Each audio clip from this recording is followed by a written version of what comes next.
Welcome, everyone. As you can see, Leti and I are in two different places. Leti, your teeth are got some black things in. Yeah, you got to go to. It's kind of a cool look. Hey, Neil, you had to turn off the green screen. This is awesome. Just go to your background and filters. It's kind of cute, actually. I kind of like it. Right? What do you guys think? Cute, right?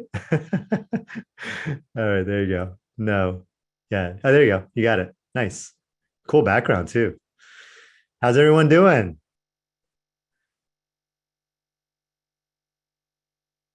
Yeah, if you want to just kind of leave us yeah, great. Hey Sam, ready to learn. All right. All right. And it looks like we're streaming in Facebook. So I think we can probably get started, huh? Okay. All right. Do you want to give a little bit of background on the educational series that we're doing?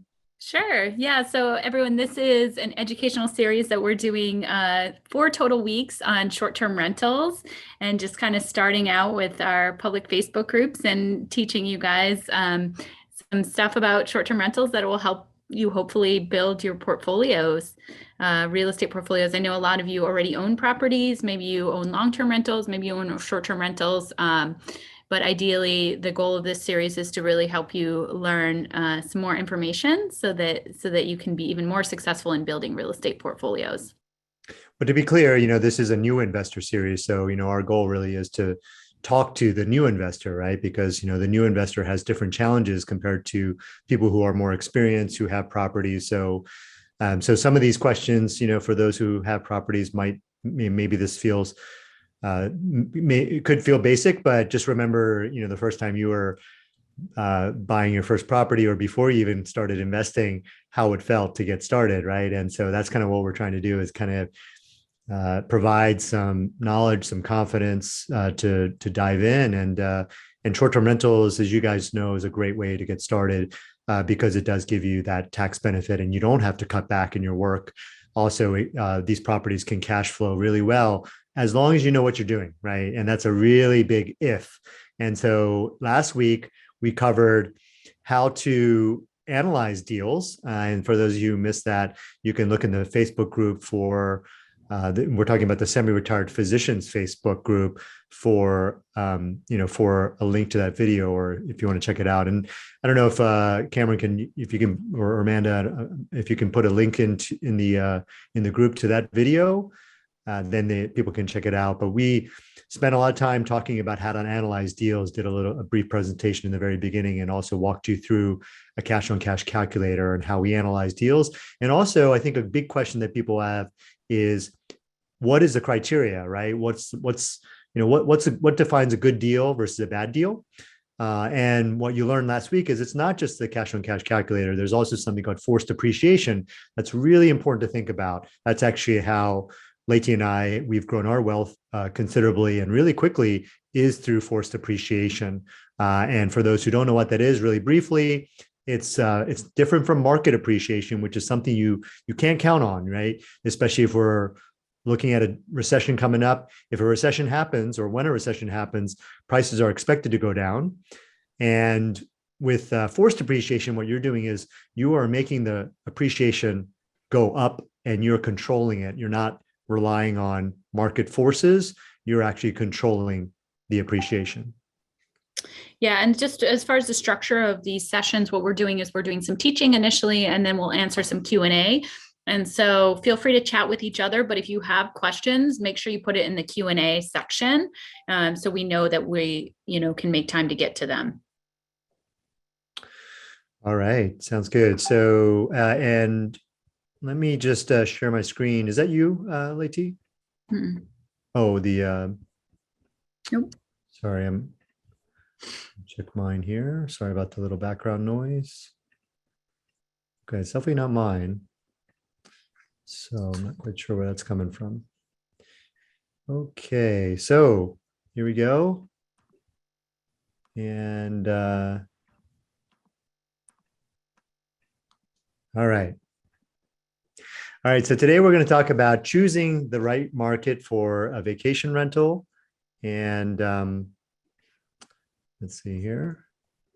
And this is a really common question that people have, right? Is, how do you choose a market for vacation rental? And so we're going to dive into this topic. All right. All right. What are we going to cover in this session? So we're going to first talk about what is a vacation renter friendly market. Vacation rental friendly market, and why is that important? Next, we're going to talk about personal preference and whether that should play a role in choosing your market. The next is, what are the different types of market and which one is best for you? And then finally, should you choose a market close to home, or is it possible to invest long distance? And I'd be curious if these are some questions that you guys might have. If so, please let us know in the chat. And if this kind of resonates with you, just let us know. But I think that in our experience, talking to a lot of investors, these are pretty common questions that people have. All right. Anything you want to add, Leti? Okay. All right. Let's first talk about vacation rental friendly markets. And you might be like, what is a vacation rental friendly market? And, we touched on this a little bit last week when we talked about risk. And the idea here is that you want a city or municipality, a town that has really well-established rules and regulations. And you can tell a city that has well-established rules and regulations when you look at their taxes or fees that they charge to vacation rental owners. And typically what they're going to have is they're going to be collecting a lot of taxes. They're going to have well-established permitting process. So it's going to be very clear what the rules are. And you can call the city and they'll be like, oh yeah, you got to do this, this, and this. And they have everything's buttoned up and they're ready to kind of embrace you and bring you on as a new vacation rental owner.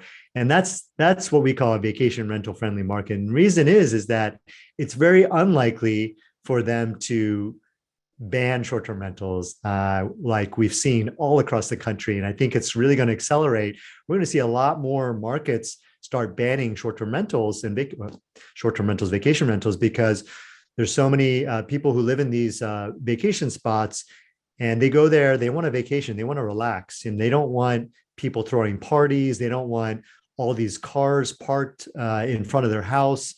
They want peace and quiet, and they don't want all of these out-of-towners coming in. They want families there, right? They want people who are coming year after year. They want people that they know, rather than strangers coming in every few days. And also a lot of short-term rentals or vacation rentals are actually in urban markets, right? And where there's neighborhoods, in suburban markets where there's neighborhoods and people don't necessarily want them next door. I think that's another thing. Mm-hmm. Yeah. Another characteristic of a vacation rental friendly market is having few HOAs. I mean, there are certain towns and especially vacation spots that are very heavily HOA run. And so, HOAs, they're like little fiefdoms. They can make their own rules that over, even that are on top of the city rules, right? And so it's an additional layer of regulation. It's an additional layer of risk for you if you're investing, and you really have to be careful. And those rules can change at any time. It just requires the HOA board to vote on it. And this happened to me personally with a condo that I lived in, where they were threatening to change the rules, where I couldn't rent the property anymore. And that would have caused a huge issue for me. Also, I lived in a condo building that I was trying to rent out that also had a rental cap. And so again, these rules, they can create out of thin air. Just takes a few proactive residents to sit there and complain to the HOA, and they can create these rules. However, I will say that many of our students do actually invest in areas where there are HOAs that allow short-term rentals. And one little key tip for what they're looking for is the HOA board has members on it who own short-term rentals in that community, because the odds are, if they're already doing short-term rentals and they're on the board, that it's much less likely to change and suddenly ban short-term rentals, because it'll affect them as well. And they have the power in that position. When we worry is when we see people who are investing where there's an HOA and there aren't any other short-term rentals in the area, or even sometimes there's a hostile HOA that's in talks to try to get rid of all short-term rentals. And that's definitely not a place you want to be investing. Yeah. And then the other point here is there are landlord and owner friendly states and regions, and there are also renter-friendly states and regions. And so, ideally, as an owner, you want to be in a landlord-friendly state. And one other thing that I wanted to mention was that, there are a number of people here who might be interested in renting to maybe traveling nurses. These are called midterm rentals or long shorts. There are different names for this, but if you're doing a midterm rental, what may happen is that you may run into landlord-tenant law, right? So you might have to deal with evictions if somebody just ends up deciding that they want to stay. So you really got to watch out. And so that's what can happen if you're in a tenant-friendly state. You can potentially run into these landlord-tenant laws and run into these types of problems. So you want to be careful about these things. And you can even run into them if you have a short-term rental, but you have somebody who's staying over 30 days. Because in a lot of places that's considered now a long-term rental, and it puts them in a different class, that individual. And so for example, Kenji and I travel a lot, and sometimes we stay at places for 6 weeks, and then we are a long-term renter. And then we can have some of the same rights as a long-term renter in that case. Yeah, and there is a list of landlord-friendly states for sure, that we have some, but there's definitely resources online as well where you can look for these. So why is this important? Well, we already talked about some of these risks, but anytime that you have uncertainty, it introduces investment risk. And ideally with an investment, there's no guarantees, right? There's never any guarantee. But what you want to do is you want to minimize risk. You want to minimize uncertainty, and that's how you can, over a long career, you can be successful if you make good investment decisions consistently over time. Again, you may have an investment mistake here and there, but the majority of your investments are good investments. And then finally, you can control where you invest. It's your choice, right? You don't have to go to a tenant-friendly state, or you don't have to go to a place that has that has a whole bunch of HOAs and maybe already there's already an attitude against short-term rentals. So it's your choice. You can choose, and that's the key here, and that's the key to the next section as well. And also, let me point out that this is a picture of our short-term rental in Dallas, which is in an urban center in a landlord-friendly state where, there were rules and regulations. We were able to apply for a permit super easily and get our place up and running extremely easily because there were well-established rules and regulations. We're paying taxes. We have a permit. We're not in a neighborhood with an HOA, and it's a landlord-friendly state. Yep. All right. And this is what I was kind of talking about, should personal preference play a role? And we said, you have a choice of where you can invest. And so I think with this one, ultimately, if you choose a market based on your personal preference, then what you're doing is you're limiting your options because you're choosing places that and you're not going to be looking at places that you don't know, but which may be really good rental markets. So let's talk about some of the downsides of well, let me start out by talking about one of the things that people end up doing is that they think about they think about a place where they can use for themselves, for their family. I mean, it makes sense, right? These are vacation homes; they're second homes. And so, of course, you think, well, it's a second home, it's a place for our family to go. But if you're approaching this like an investment, if you want to make money off of this, and if you want to get the tax benefits, then you really have to think about, or basically throw out personal use out the window largely, because first of all, when you use a property for personal use, chances are you're going to be using these properties at the peak times, right? So this rental here, this is ours.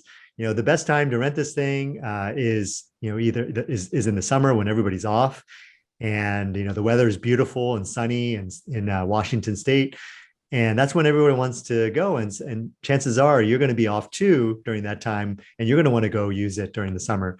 But if you do that during the peak times, then you're going to decrease your income significantly, and that would be the case if we were to rent this property or if we were to stay in this property. Also, you have to be aware of the rules. And we touched on this last week again. And so What the rule is that it will become a personal residence or treated as a personal residence from a tax perspective if you use the property for more than 15 days or greater than 10% of the total rental days.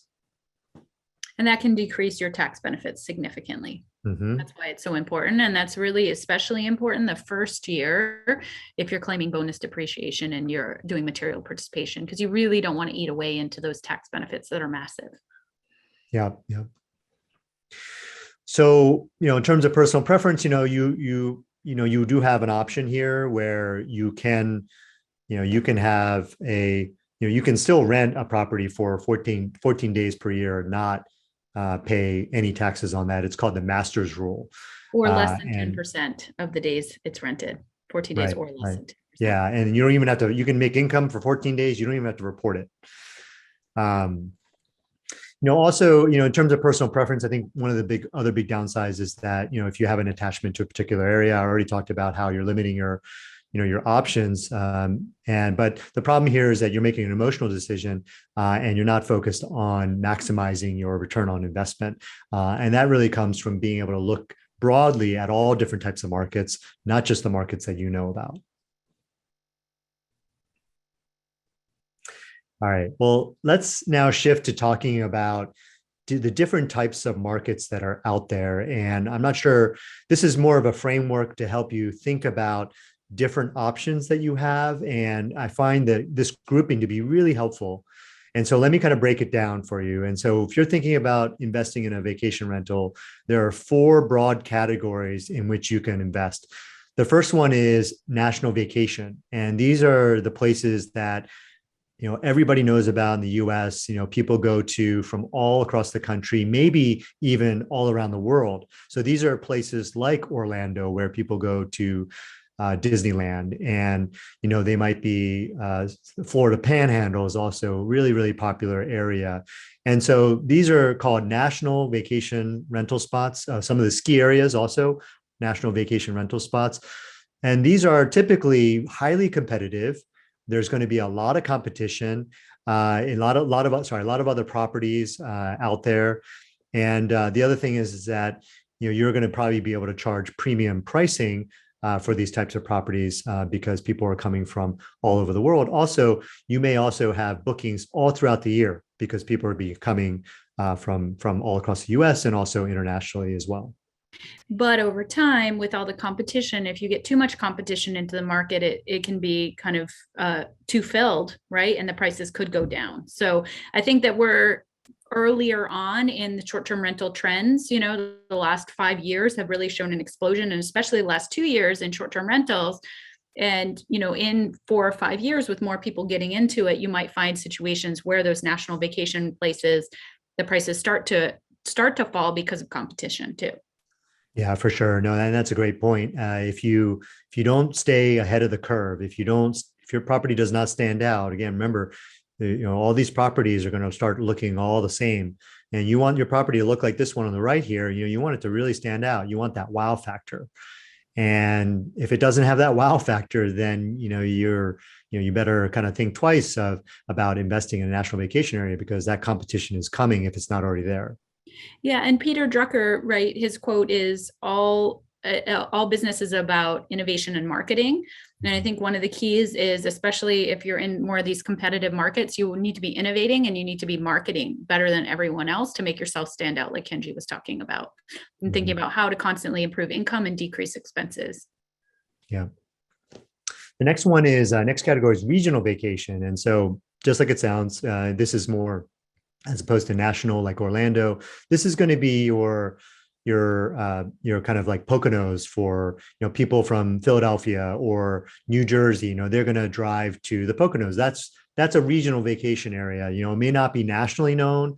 It definitely is not internationally known. Now I'm from that area, but so this would be a regional vacation. And so, as I alluded to, the benefit of that is that there's probably going to be less competition.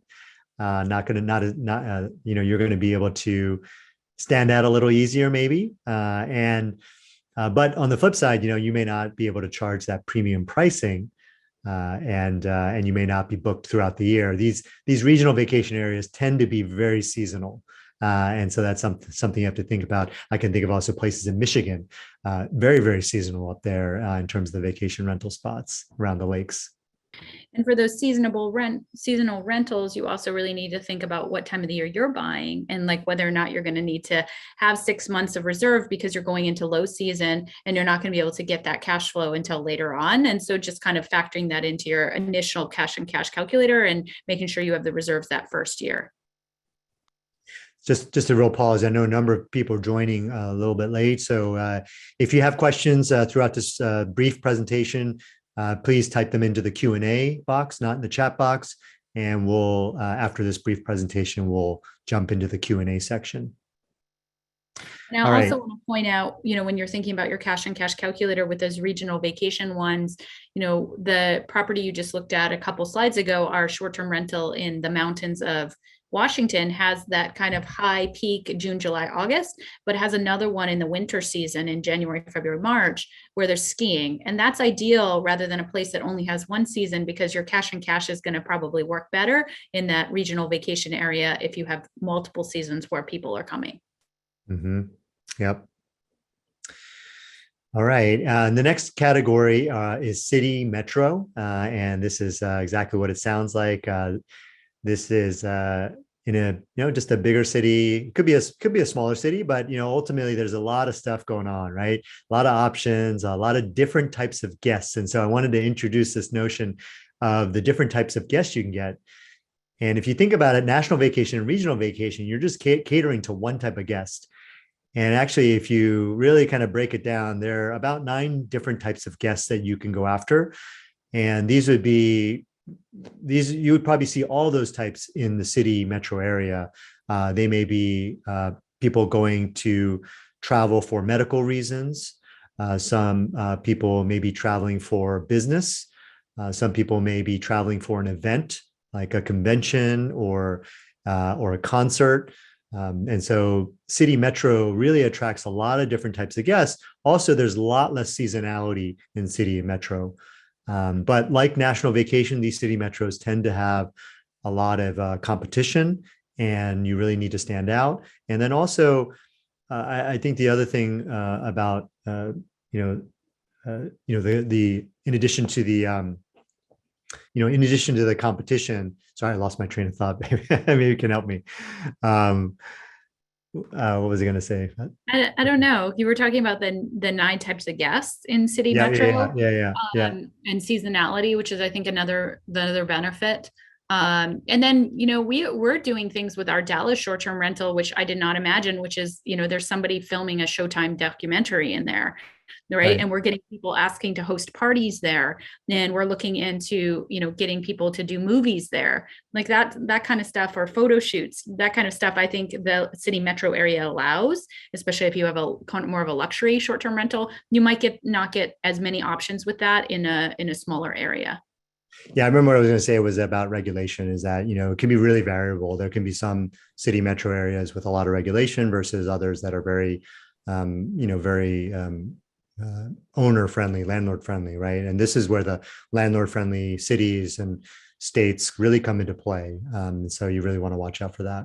Yeah, and there are ranking systems for landlord friendly cities and states. But if you're looking at it in broad strokes, the states that are tend to be more blue politically are going to be less landlord friendly in general. And the states that tend to be red politically are going to be more landlord friendly. Yeah, I mean, just think about COVID, right? And, is there going to be another COVID? Probably. A lot of people are thinking that there's going to be something else going around, if not another variant of COVID. So, if you think about that, I mean, places like in Texas and Florida, I mean, these areas, we've been spending a lot of time in these areas, and they don't wear masks there, and they don't have a lot of restrictions at all. A lot of the restaurants are open, businesses are open. And so just very different kind of attitudes around things like COVID and other things. So well, and short-term rentals, shut down. The city shut down for just a couple of weeks versus, having eviction moratoriums that lasted much, much longer. So the government's handled everything a little bit differently, and that resulted in different ability to have tenants in your short-term rentals in different areas. And so it's just something to consider and make your decisions based on risk, right? And think through it and make sure that you're making an intentional decision, not going in blindly, not having considered any of the downsides. Yeah, I think about Honolulu too, right? I mean, that's pretty unique, but they shut down all tourism, and so all the Airbnbs there really suffered. And talking to people there who invest, they say that as it just all follows like what's going on. If they shut down the shut down the airports and shut down tourism, it just their occupancy plummets. They don't have any guests at all, and so zero income. And so it's something, I know a lot of people, that's taking us back to personal preference. I know a lot of people, especially on the West Coast, dream of having a place in Hawaii. We love it too. Leti's parents have live there, and we love visiting. But at the end of the day, there'd be a lot of downsides to investing in Honolulu and a lot of risk that you have to think about. All right, this last one I really like. It's rural non-destination. And so, the rural is like our property in the mountains. There's not much going on around there. There's not a lot of options for property management. It can be seasonal, but maybe not. It's kind of all over the board. It could be really good with very little competition. It could be really bad, with nobody, there's just nothing going on, right? And so you really have to kind of study the market. But I think there's a lot of opportunity here because there's so little competition. And if you find a rural area that's not a destination yet, but has a lot of cool, unique kind of landmarks or places to visit close by, and if you could highlight these things, one thing you could do is over time, you can make a non-destination into a destination, or it could just happen naturally where, you don't do anything, but just a non-destination becomes a destination. And we're seeing this a lot with COVID. A lot of people, a lot of rural areas close to cities have become these hotspots. And they're on a lot of these lists of, best places to own vacation rentals because the growth has been tremendous. And so, I really like this category because I think there's a lot of opportunity here. And that played out really well for us in the mountain cabin, which, was a bit sleepy before COVID and really kind of took off. And people really kind of appreciated just being able to drive, an hour away from Seattle and be in the mountains, by the water and just get away. And so there's so many different kind of hikes and climbs and things like that around there. So many activities that was really, people didn't notice at first, but after COVID, people really noticed it. It's really become a destination. I will say though, you want to balance it with, again, what we talked about earlier, which is having permits, having all the taxes and everything, like regulations for short-term rentals in place, because we've seen situations where students are investing in places that are more rural, but they don't have those regulations in place. And so you don't know, it's a big unknown what's going to happen 6 months from now or a year from now. And we've even had people who buy properties and then a month later that area decides to ban short-term rentals, and then they're stuck with a property that they now have to sell. And so just even if you're looking at a rural non-destination, just make sure that there are those short-term rental regulations in place so that you have that kind of confidence that you've reduced risk a little bit and you're likely to be able to continue to rent that long-term. All right. Okay. So let's talk about this one. Close to home or long distance? I think this is a question that a lot of people have about, just the thought of investing in something really long distance. I think causes a lot of fear, right? And so this is a vacation rental from one of our students, and also one of our students. And so, she bought a property close to our property in the mountains, but then from there branched off and she was in Washington, bought a property in Alabama. This is in Gulf Shores, and then also in Tennessee as well. So she went from going local to long distance. And so let's kind of talk about both of these. So what are the benefits of being close to home? And there are some benefits for sure. And so the first thing is that it may be easier to get the necessary hours to harvest that the tax benefit, right? It's called the short-term rental tax loophole for those who haven't heard about it. But this is where you can shelter your W-2 or 1099 income, your active income. You can shelter your income and lower your tax burden by investing in short-term rentals, and you don't have to cut back at all. And the other one is that it may be easier to self-manage because you can just, if you have to, you can pop over to your property and take care of whatever issues, emergency that comes up. Also, if you're wanting to use it for personal purposes, it's going to be, or maybe I say maybe easier because maybe it's not. Maybe you invest in a long distance place that's just a couple hour flight, a direct flight away, and that's actually just as easy. So, but it may be easier to just hop in the car and just go and be able to drive an hour and stay in your place for the weekend. So, what are the benefits of long distance? And I think if you put your investor hat on, I think a lot of these probably outweigh some of the benefits of being close to home. I mean, it depends on where you live, of course, right? But I think for a lot of people, I think there are a lot of benefits to being long distance. And so the first one is, you're investing now in the best market rather than whatever's close by. Like I said earlier, you're limiting your options if you're only looking at close markets. But if you're looking all across the US and maybe even internationally, we haven't even talked about internationally, you're going to be choosing the best market. The best market, we're defining as really cash on cash return, right? A place where you can get, 20, 30, 40% cash on cash return compared to investing locally, and you're restricted. If you open yourself to the opportunity to invest in the markets across the US, you might be able to get a property that cash flows better than you would right next door. Yeah. All right. And then the next one is that, you can invest in lower price point properties if you live in a high cost of living area. So I can think of like places like California, right? If you go to wine country, a really popular area. Well, first of all, getting a permit can be really hard and they're very limited. And also the price points are going to be way higher. And so ultimately, if you want to kind of minimize your risk and take that same amount of money that you might spend on a really expensive vacation rental and split it up into two or three vacation rentals, right? That's going to potentially lower your risk because you're going to be diversified. You're not kind of dependent on what happens in one area, or let's say a vacation rental ban, and your one vacation rental gets shut down, right? But if you had spread your bets into three different markets, then the likelihood of that happening to all three is less likely. And not only do you improve your concentration risk, but you also potentially improve your tax savings as well. Because if you're spending the same amount of money off over three properties, now you have multiple kitchen appliances, for example, that you're able to depreciate. And I know this is kind of an advanced concept, but in general, if you use that same amount of money and buy multiple properties versus the same amount of money and buy one property, oftentimes you'll get more depreciation. And so you'll be able to write off more on your taxes with three versus one. Right. And the last one is, and we already talked about this, you can diversify your real estate portfolio geographically.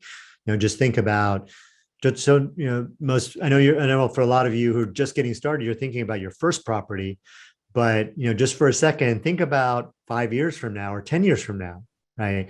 And chances are, if you've already invested locally and you want to diversify, the next market you're going to choose is going to be long distance. And that's what happened to Isabel here, is that she went out and invested in a completely different market far away. And she chose, for her, in her assessment, it was the best market at that time. All right. Well, that kind of wraps up our segment on choosing a market. I'm going to stop the share and kind of go to the Q&A. I see a number of different questions here. All right. And Lee, if you haven't put your question in, maybe just drop it into the Q&A.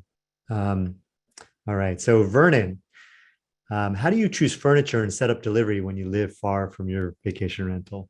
That's a good question. Yeah, so we've done it a number of different ways and also seen students do it a number of different ways, right?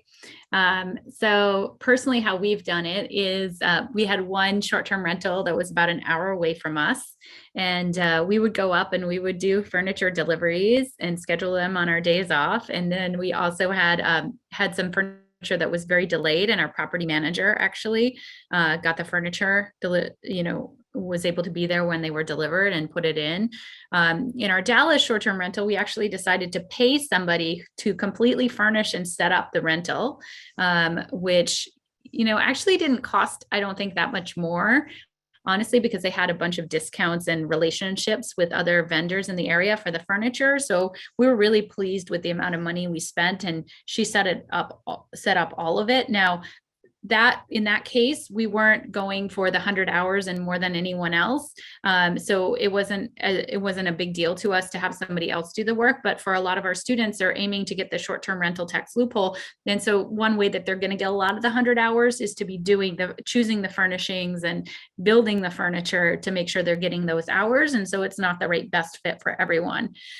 We've also had other students who just have furniture delivered, and during the time that they go down there for a week, they go down there to set up their rental, and they have all the furniture delivered, kind of coordinated. Or if they're going to have some of the furniture delivered ahead of time, they sometimes can have a place where they leave open where somebody can store it. That's not great if theft is a big problem in your area, but maybe okay if it's a more rural area. I know, for example, we had Pottery Barn delivering and putting stuff just in our garage at one point as well, without us being there. So that is a potential option. What else am I missing, Kenji? No, I mean, I think that Vernon, ultimately, if you kind of go, if you ask the question, how can I do this, right? You'll figure out an answer. I think if we oftentimes say who, not how, right? So instead of how can I do this, you kind of figure out who can help you with this. And so one of your first relationships may be finding that handyman 24, who's available 24/7. Maybe one of the first things you do is you install an automatic door lock where you can change the code remotely, and also put in cameras in your unit. And so when the delivery comes, you let them in, you have your cameras on, you're watching what's going on inside. And, you say, okay, thank you. I verified that you've delivered the furniture. Thank you. And then you get everything put in there, right? And into the property. And you can even tell them like where to put it, which bedroom to put it. And then you fly out there one day and just kind of go set it up, right? Go with your spouse or a friend, and then set everything up all in a week or so, a couple of days. And that's essentially what Isabel did. That we're talking about Gulf Shores. Flew to Gulf Shores, got everything done in a few days. What she did was she had all the big pieces of furniture delivered while she was there, and then any other thing, she just went to the local stores and just got everything else she needed, and got it all outfitted. So again, I don't think there's any one right answer. I think it's you just say, and everybody's situation is different. Like Leti said, for us, we didn't have to try to meet the short-term rental rules, the material participation rules. So we were able to do it a little bit differently. So our how was very different than somebody else's how. Yeah, and actually, I should point out that even in that Dallas short-term rental, we've had to have we wanted a second set of washer and dryer delivered, right? And we're having our cleaning person meet that person, right? And being there for those open delivery hours. So those team members really can play a big role if you're self-managing and you don't have a property manager, definitely as well. Yeah, and the other thing you have to think about too is that, and I know this is further down the line for you guys if you haven't invested in short-term rental, but you develop relationships over time. And I was just thinking about a Colorado short-term rental that I had that I since sold, but or sold my share. And with that one, we had longstanding relationships with people. So when we had to switch out and swap out furniture and things like that, it was very easy, right? You already have everything set up. So it's that first time, maybe a little bit more logistics to figure out, but, just kind of thinking long-term, your stuff is going to get worn out. You're going to have to replace stuff. So this is going to be a constant thing, right? So you really have to kind of put in place solutions, that are going to last a long time, because, you're going to have to continually do this. Yeah, and actually Sam was mentioning buying fully furnished properties too, and that is also an option. You can buy an Airbnb that's already operating and just use their furniture. I think most of the time our students are really looking for ways to increase income. And oftentimes one of the big things you can do to increase income is take a property that's really poorly furnished and poorly decorated and stuck in the past, or, somebody just put in their grandma's furniture, and just take that property and turn it around, and you can increase income substantially. And I think about Christina. I don't know if you have any of her pictures that you can easily pull up, Kenji, but she took a property that, the furniture was awful, and just it was already running as a short-term rental, and it was just very dark, and I think all she did was really change up the paint and the furniture. I think she spent about $40,000. No, I don't remember how much she spent in it, but she increased income by about $40,000 that year, the revenue, because of just kind of changing how it was decorated and changing out that furniture. And so it can be a real opportunity, if you decide to change things up and make it more modern, to increase the income of that property pretty substantially. Yeah, I think it'll be a little bit tricky for me. I don't have it immediately available, but I can look for it. All right, Sandeep, please also comment on short-term rental market saturation. Yeah, it's a great question, and I do worry about this for some of our students who are investing in some of these really, really hot areas. You have to think about the number of vacation renters versus the number of properties. And there's no question that some markets are probably hitting market saturation because it's some of these markets are so heavily, almost every, not every, but so many of the properties are being converted into vacation rentals. And so there is a very big risk for that. So Sandeep, what I would say is that yes, it's a risk, and yes, you need to think about it. And so you want to think about those different types of vacation rental markets. And if you think about it, you can choose some of these markets, like big cities. Could it hit market saturation? Yes, but there are so many different people visiting these types of places, right?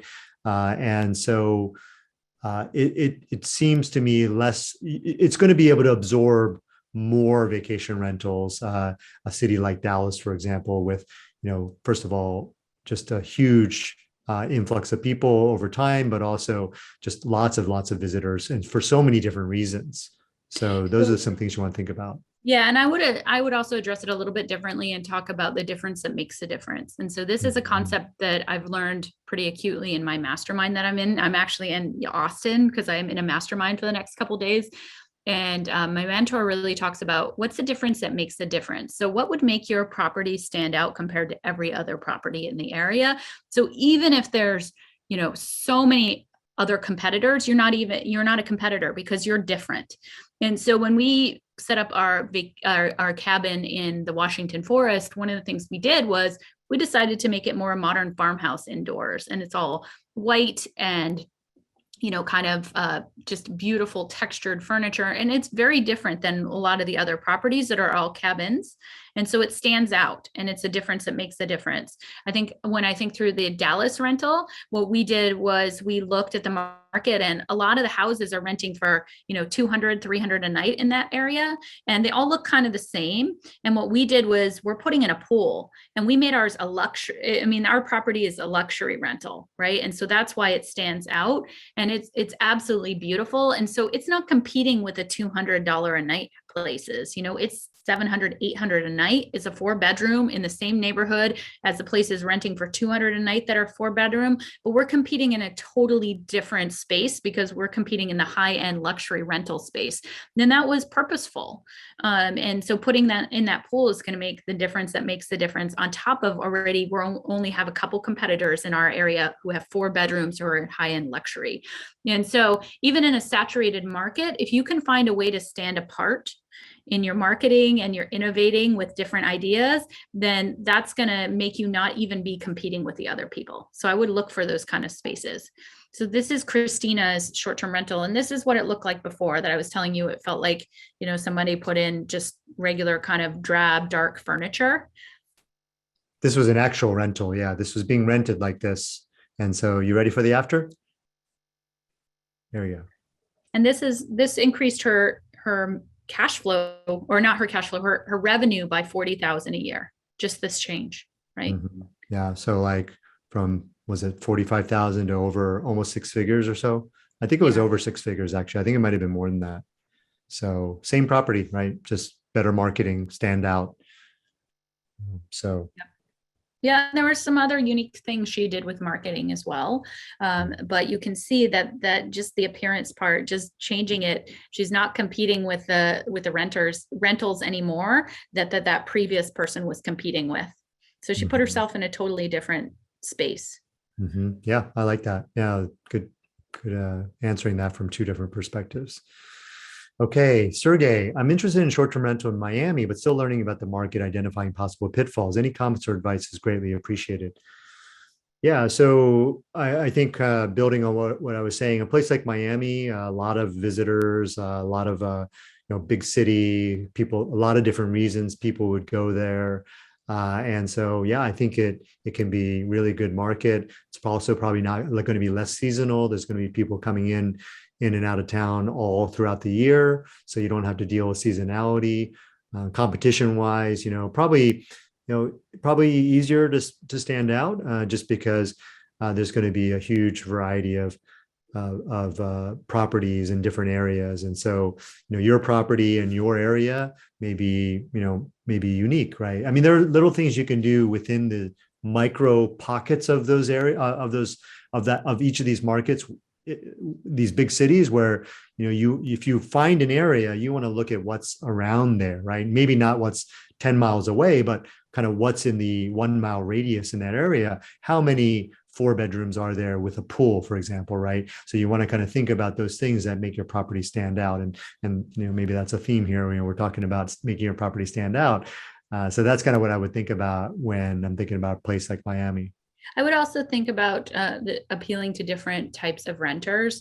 So another example is our Dallas short-term rental is next to a hospital. And so part of who we want to appeal to is those family members who are staying for families who have surgery or things like that. And so you can be very thoughtful about putting little touches or mentioning things in your description of, close to the hospital if you have a family member who needs some care or something like that. That can also appeal to different types of renters. If you're next to a military base, maybe you mention that. So there's a lot of opportunity to mention the type of renters and to put amenities in that will appeal to a certain amount of renters that will set them apart. But I also have to mention that, Miami landlord friendly is probably not ideal. So I would definitely make sure you really understand the short-term rental regulations before, and I'm sure you already have looked into those in depth. Can you think of any pitfalls? I mean, I can't really think of any pitfalls at this point. I mean, maybe as you dive into it, we can identify some, but when we're still talking about this like market choice at a very high level, I can't really think of any pitfalls. There may be some pitfalls in particular areas, right? Maybe there are some kind of cities or towns within Miami that are, or neighborhoods, I should say, that are really against vacation rentals, but maybe there's some HOAs around there that have some restrictions. So I can't think of that at the macro level, whether there are any potential pitfalls, but I think there are definitely opportunities. Yeah, and somebody, Kristen or Kirsten was also mentioning, websites to use for market research. And so talking about Miami, what we do is we look at AirDNA and we buy the membership for, it's $99 a month. And so we'll buy it for several months while we're looking at a market. And what that allows you to do is see all the operating short-term rentals and to be able to compare them to each other, look at, the types of amenities they're offering, and then look and see if you can see holes in the market. So seeing holes, how many 3 bedrooms are there? How many 1 bedrooms are there? Very few 4 bedrooms. Of the 4 bedrooms that are making this much money, what are the other features they have? And this is exactly what we did with our short-term rental in Dallas, that we were able to see there was another 4 bedroom a couple blocks away from the house that we were looking at, that was making, what was it making? Like 183,000, no, 250,000 a year in revenue.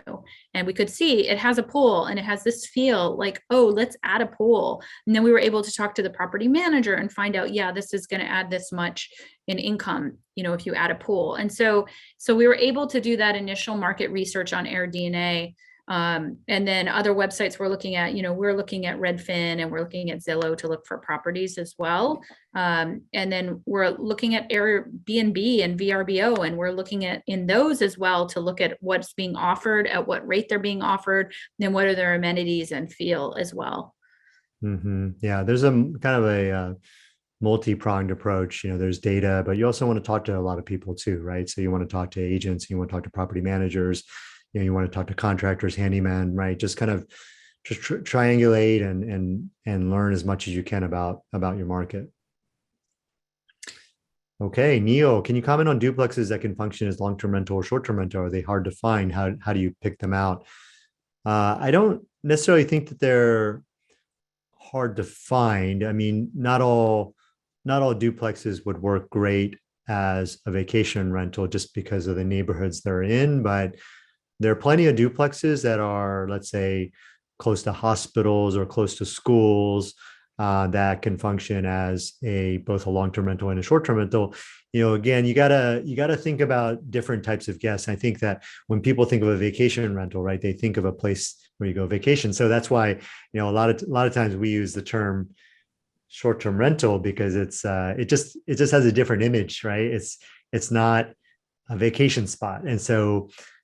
I think we use the term vacation rental because people identify with that, but not as many people identify with short-term rentals. But let's talk about short-term rentals. Yeah, if you're talking about short-term rental, it doesn't have to be in a vacation area. And some of the best ones that I think are out there are the ones that are not in vacation areas because of what we were saying earlier, that you can target the 9 different types of guests. You don't have to just target a vacation renter who are extremely fickle. And if the economy goes bad, they're going to disappear. Right. And so that's why, you really want to think twice. I mean, it's probably not bad to have a vacation rental in a really hot vacation area.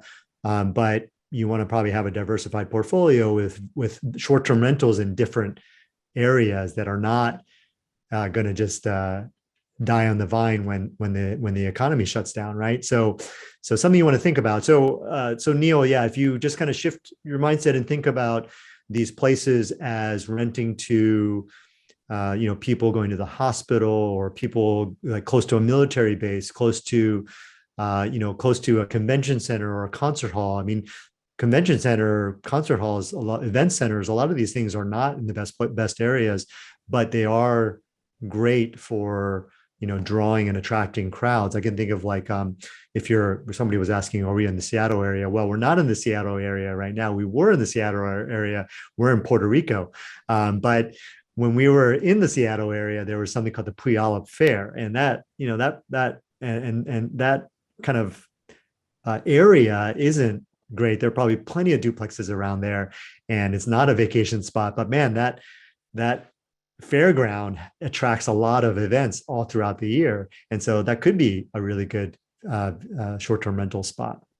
Now, I'll also say that, with short-term rentals that can also be used as long-term rentals, one of the great things is you have a backup plan, right? You can have it as a short-term rental. You can have it as a long-term rental. You can have it as a midterm rental, which is those ones that Kenji mentioned earlier, where you have 30 to 90 day stays. They're going to pay more than a long-term renter, but probably not as much as a short-term renter, but you're going to have less turnover and less vacancy.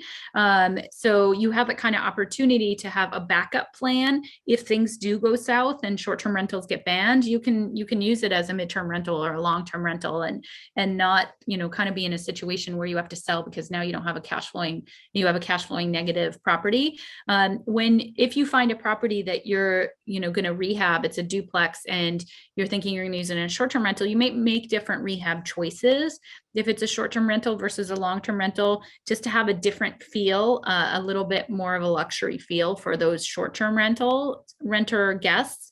And so there may be different choices that you make when you buy a property, but you can still buy a property and it can be what we love is those properties that are being run by mom and pop landlords extremely poorly and they're kind of run down. We can take them, we can rehab them, and they can look beautiful. And if you're doing that, you could rehab them up to short-term rental level status and still have a backup plan for yourself if things don't work out and you make it a midterm or long-term rental. Yeah. All right, Jason, what tools are available to forecast market trends? one concern I have is a locale on my radar flooded with additional short-term rentals in a year or two. It's a good question. I'm not sure of you know off the top of my head. I mean, forecasting market trends. I think. Yeah, I mean, Leti, can you think of anything? I mean, other than some like AirDNA or Yeah, I mean, you Mashvisor can see or what's been going on up to this point.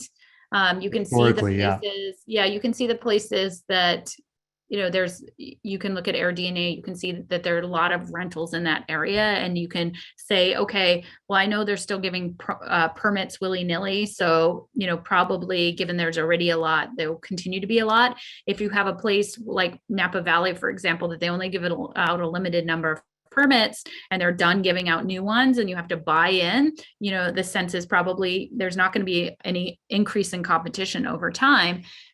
So that, I guess, would be the best way to kind of forecast it out. But I can't think of anything that's specifically saying, is this market going to be any hotter, 5 years from now than what it is now with short-term rentals. I will say that we see like venture capital and syndications now getting into the space of short-term rentals and kind of creating portfolios of short-term rentals that they're buying, as a syndication or buying with venture capital. And so I do think that with the bigger players getting into the space, there is going to be a continued explosion of short-term rentals for the short term anyway, unless there are big regulations changes down the road. Yeah, I think that there's a bit of a theme here for choosing your market. If you guys haven't noticed, and I know that we didn't necessarily, we didn't necessarily talk about this during, but in the presentation we kind of alluded to it, which is that, that really it's less about the market choice, but more about what you do with it, right? I mean, of course, you want to make sure that you don't invest in a city that has a risk of short-term rental bans or areas where they're really HOA heavy and they're really against short-term rentals, like Vegas, for example, would be a good market example of that. But other than that, you can be in a really hot area, but if your property stands out, that's great. You can crush it. And also the other thing I want to mention, Jason, is that sometimes you just don't know what's going to happen in a market. So what you want to do is you want to zoom out 5 years and think about, okay, I may place a bet here. My property is going to stand out. So it'll probably still do okay, but maybe it's not one of these hot markets. But if you place multiple bets in different markets and you have short-term rentals in like 4 or 5 different markets, then chances are one of those markets is going to hit. And so I guess what we're trying to say is that, number one, make your property stand out and cash flow really well, get the tax savings, and then start thinking about your portfolio overall. And then you can kind of invest in different areas. And that way you don't have to necessarily count on one market working for you, right? And I think that when you're just getting started, it's easy to think about just that first market, getting that first market right. And I think there's a lot of stress about that, but more important is just get started, right? And to then shift your focus quickly onto getting your property to stand out. Yeah, I would really think of yourself as a business owner, and each short-term rental is your individual business, and you literally are competing against all the other short-term rentals around you. And like, how can you make this business perform better than all the short-term rentals? And you're going to have to do some thinking power. And it's not just a one-time thing. It's constant innovation, constant watching of trends, constant improving. I mean, this is truly a business, and it's not always the first person who was there who did the best, right? It's the person who had that innovation that did the best. And there is this thing called the triangle of death, which is about businesses and what you can compete on. And this is just for regular businesses, but sometimes I find it useful. So you can compete on quality, you can compete on price, or you can compete on speed with a regular business. Now, speed, I don't know how useful that is for short-term rentals, except maybe you book faster than everyone else. You have the direct booking option. But I think quality and price, and then just thinking about amenities that you can use to make yourself stand out. So our Dallas rental, right? We're going to be competing on quality, not price. We're competing on quality, the beauty of it, the luxury of it, the little details of it. And then we're going to make ourselves further stand out just by design and also by the pool. That's how we'll stand out. And then we'll continue to constantly innovate and improve and stand out even more. And then who knows where we'll be in a couple of years, but this is not just a one and done and you never think about it again. If you want to stay on top of it, just like if you owned any other business, you would have to keep innovating to get even better as your competition increases. By the way, I just saw those pool plans and that's pretty awesome. Awesome. All right, Kimberly, can I get tax benefits if I do rental arbitrage? Anybody know what rental arbitrage is? All right, well, rental arbitrage, also called master leasing, but what that is that when you rent a property and then you re-rent it, you sublet it, or you turn it into a short-term rental. So like, let's say you get a condo or you rent an apartment in an apartment building for, let's say $1,000 a month. And then you pay your rent every month, $1,000 a month. But then you set up a short-term rental and you rent it out and you try to make more than $1,000 a month. Try to make $3,000, $4,000, $5,000 a month. And that's how, and then, so you don't have to own any properties. And if you do a good job with it, you can keep, you can own as many as you can afford, right? As many as you can rent out. And so that's what rental arbitrage is. But to answer your question, so you cannot get the tax benefits if you do rental arbitrage. These are so properties. I'm gonna add a little twist to that. You can't do bonus depreciation because you're not purchasing it, right? Yeah. But there are still tax benefits of real estate, right? Because you get to write off all your expenses and shelter part of your income with those expenses. But not without ownership. You would get the benefit of running a business, but the problem is that your business should be profitable. Otherwise, you shouldn't be doing it. Your business should be profitable from day one. And, it's unlike real estate where your business can be profitable from day one and you can show a loss, right? That's what makes real estate special. But what you're doing, Kimberly, is you're just running a business. And if you show a loss, like we showed a loss in our first year, and that's fine. And that's sheltered income our first year. But our goal was not to create a loss in our business the second year because we had to become profitable at that point. And but with rental arbitrage, a lot of those people, they can't afford to be not profitable that first year. They literally don't have jobs hardly. It's like, these are people who do this full time. This is their job. And so they don't, they're not able to afford a loss in their business. So you can write off any expenses. Like, let's say you travel there, let's say you have meals, you're writing off all those expenses and you're not paying income tax on that part of the profit. So it is somewhat tax advantage, but it's certainly not as well tax advantage, not even close to actually purchasing the property. Yeah. And because you can't get the depreciation, so you're not going to be as tax advantage. You're tax advantage as a business, just like any other business out there. So yeah, so let's kind of, Sam and Lois, I think both of them had kind of very similar questions about investing long distance and whether or not they can harvest the short-term rental tax loophole. Sam was asking if you can get the material participation hours. The answer to this one for both of you guys is that I don't think distance makes a difference at all. If I think about kind of like the COVID year, a lot of our students have been investing long distance for a long time and accumulating lots of material participation hours. I think it's very easy to accumulate material participation hours. And I had an article that I put out recently, if you guys want to check it out, about material participation hours. So I don't know if Amanda or Cameron can post that article. It was just maybe about a week ago. And there's also downloadable with different ways you can accumulate material participation hours. But there are so many ways you can add hours, even if you're long distance. And then a lot of our students are also flying in and doing about a week at a time to kind of set up these properties. And you can imagine all the material participation you get in if before you even set up the property, right? You're finishing up your due diligence. You're going to close in a couple weeks. You're ordering all your furniture. You're figuring out what mattress pads you want. You're figuring out what kind of decorations you want. You're setting all that up.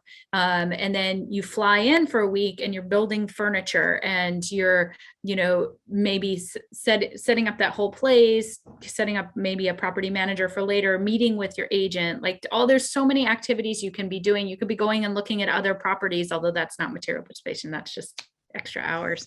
But there's a lot of activities you can do while you're there as well, and while you're not there, to be material participation.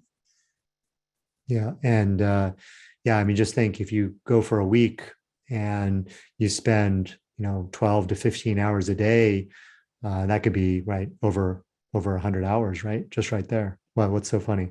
12 to 15 hours a day is pretty extreme. Yeah, I mean, I'm telling you some that people do it, but I just in setting up our local property, I just know how much time we spent on the phone, doing the small rehab that we did do. And then just with me furnishing it was intense, and just going to Target and things like that. It was a lot. Yeah, I'm just saying that, the combination of that, the before and the after, but also during, I mean, you're going there for a reason. And by the way, you do need to spend a minimum number of hours there to not make it count as a personal use day. So, see, when you go, you're going to want to be working, and chances are you're going to be working really hard. I mean, if you just think about the sheer number of things that you have to get set up, it's going to be multiple trips to different stores, and then, unpackaging, building furniture, whatever it is. I mean, it's definitely, you can definitely accumulate a lot of hours, but like you said, yeah, to your point, I think even if you didn't go on site, there's so many different ways you can accumulate those hours. So, and, the other thing that I wanted to offer you guys was that something that we think about is in what Leti was saying earlier, is that we don't just buy something and kind of set it and forget it, right? We're always working at it, right? And so we're always thinking about how can we stand out more, right? I mean, just think about this pool installation. I mean, that's a lot of hours just installing a pool. I mean, we were talking last week about installing 3 vendors quotes. We've been yeah. Right? Oh gosh, yeah. I mean, just the pool itself. I mean, how many vendors do we evaluate? How many quotes did we look at? The designs that were involved. And so the way that we accumulate those hours on an ongoing way is we think about how can we increase our rental income, right? How can we get a higher nightly rate? Or we're not always going for higher occupancy. That's a different topic, but we're really going for higher nightly rates. And then how can we decrease expenses? Something we're always thinking about, right? So think about installing things like smart thermometers that turn off when, the guests leave, right? So things like that, you got to be really proactive by thinking about how can you decrease expenses. Well, I wanted to throw in a fun one, right? Which is how can you increase income? So you guys are just thinking about the nightly rate, but what about parking a car in the garage and renting that on Turo, right? Or renting that to your renters, and they don't have to go rent a car. What about offering airport transfers, right? How about storing luggage for them? How about allowing them to pet rent? No. Yeah. How about setting up a massage, right? And linking them up and getting an affiliate fee from the massage therapist, right? So there are so many other ways you can increase your income. And so once you start getting into that, then I think like Lois and Sam, I think you guys can realize wow, I can accumulate hundreds of hours doing that if you wanted to. And we haven't even talked about self-managing, setting up your direct booking website, right? Running Facebook ads to your property, setting up your email list, emailing your I mean, Lois and Sam, I'm just once you start, so in order to get the short-term rental tax benefits, a lot of our students are self-managing, right? So setting up the vacation rental software, right? Hooking it up to Airbnb, VRBO, Expedia, all the different sites, right? And then hooking it up to dynamic pricing software, right? Hooking it up to, to the turnover BNB, right? So you can manage your cleaners. So doing all that, and then you mentioned the direct booking website. I mean, doing all that is going to accumulate tons of hours. So for those of you guys, I listed a whole bunch of stuff, and I know it can sound overwhelming, but again, you got to just take this one by one, right? It's very manageable, but there's a lot that goes into it. All right. Jason, with regards to long distance, is it possible for investors to materially participate for bonus depreciation? I think we answered that. Sorry, I didn't realize it was Lois, Jason, and Sam at the same time. Neil Patel, for the first time, does it make sense to buy a long-term rental and then venture into short-term rental in the same market, or is that a limiting belief and should just go with what makes sense first? Seems easier to focus on one for the first project. Thoughts? Did we have a podcast yet about short-term rentals versus long-term rentals and the pros No, and no, that's one cons? that's one we were gonna do. Yeah, I think, I mean, there are pros and cons of both of them, right? Short-term rentals are easier to shelter the tax or get the tax loophole and to shelter active income with. And they can have higher cash on cash return. You can have greater than 20% cash on cash return with a property manager. And if you don't have a property manager, you can have 30, 40, 50% cash on cash return, which is killer. But you're taking on additional risk, right, with a short-term rental, because especially if you're only catering to one kind of renter, the vacation renter, when there's a downturn, you potentially could have a lot more vacancy. And if you have a single family home, it's really tied to the market valuation. And so your single family home can lose a ton of value in a downturn. So and it's more work. Short-term rental is more work, especially if you want to get the tax loophole. There's a lot more hours that are going to go into it. But a long-term rental is great in that there's always a need for long-term rentals. I mean, everybody needs a home, right? And if you have a multifamily, if you have one vacancy, it's not a big deal because your other units are floating that property.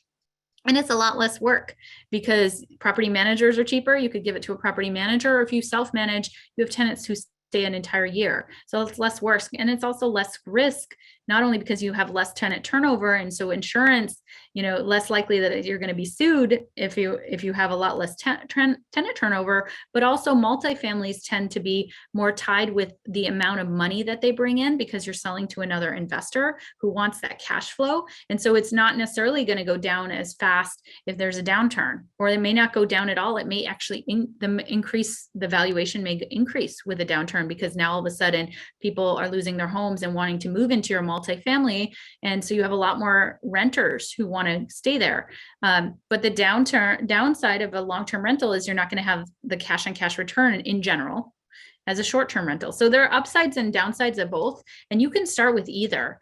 And how we do it and how many of our students do it is we have both, because each have benefits. But for us personally, right now we have 2 short-term rentals with a portfolio of over 150 units of long-term rentals, because for us, long-term rentals are a lot less risky. And that's what we want to have. And we want to have the ability to force appreciation clearly and be able to increase the value of those properties by increasing income and decreasing expenses. But we like the short-term rentals for the extra cash on cash return. So we have both. We have to choose the portfolio mix that's right for us. There are other students who are saying, 5 long-term rental units for every 1 short-term rental. People are setting up their own little, like their own little equations for how many they want of the ratio. But I would say a lot of people are doing both at this point because they each have different benefits. Yeah, for sure. I think that certainly both, there's no question in my mind that just to balance the risk and also balance your portfolio. But they're very different skills, right? So short-term rentals are more about hospitality and getting that right. It's also about the property. There's no question. You want to make sure you buy it right. And you also want to think about forced appreciation, just like with long-term rentals. But long-term rentals is a very, very different skill set. It's more about finding great deals, and so like it's the old adage of you make your money when you buy, right? And so you want to forcing appreciation big time. Well, that's what I'm saying. You're buying a property where that you can negotiate, get immediate appreciation, that you can force appreciation by tapping into hidden value. You're also getting that cash flow. So it's just a very, very different skill set in my mind. Whereas, you can buy a short-term rental at, let's say market price and make it stand out and do really well with that. Right. And ideally you find something that you can also force appreciate, that like we talked about last week. I will say though, one thing I love about long-term rentals is just looking at like our 32 unit, we bought it for $3 million. It was it was actually 3 little properties that we rolled in as the down payment for this property. So it wasn't, it was a property that we bought, I think 6 years into investing. And we took our properties that we had bought many years ago and forced appreciation. We rolled them into their down payment. That $3 million property is worth $5.5 million right now. And that's just because we're rehabbing and we're increasing the rents, and there's some market appreciation as well. But it's really that forced appreciation. And, to have one short-term rental that would be $3 million that I'd be able to increase to $5.5 million, it just doesn't happen. And so I love that beauty of the long-term rental and how much you can take step-ups in wealth, dramatic step-ups in wealth pretty quickly when you start to get scale over time. Yeah. And then, so it's unlikely you're going to get a short-term rental that at 3 million and appreciate it to 5.5 million. That's one of the things, right? And then I think the other thing is that, going from I don't know that you really want to go from a $500,000 short-term rental to a $3 million short-term rental, right? I mean, it's like, could you make enough rent? Exchanging, if you're selling in 1031, changing it into the next one. And so ultimately, those of you who do really well with short-term rentals are either going to want to sell them at some point and go into boutique hotels, like that's the next step up in the short-term rental space, or you're going to want to go into long-term rentals. So you might as well learn both. Right, for sure. Yeah, boutique hotels. That's true. Yeah, you can go from short-term rentals to multi-unit, like a hotel, like you said. Yeah, that makes sense. Yeah, maybe like 2 more, babe. Sure. What do you guys think is a good emerging market to invest in for short-term rentals? Yeah, I saw this question. I've been thinking about it. I think that the way I would approach it is, well, first of all, like this is I'm not going to give you like a list of markets because I think that's really hard to predict. And I don't, like chances are like, if I say something that people are going to want to invest in that market and then it's not going to go well. Right.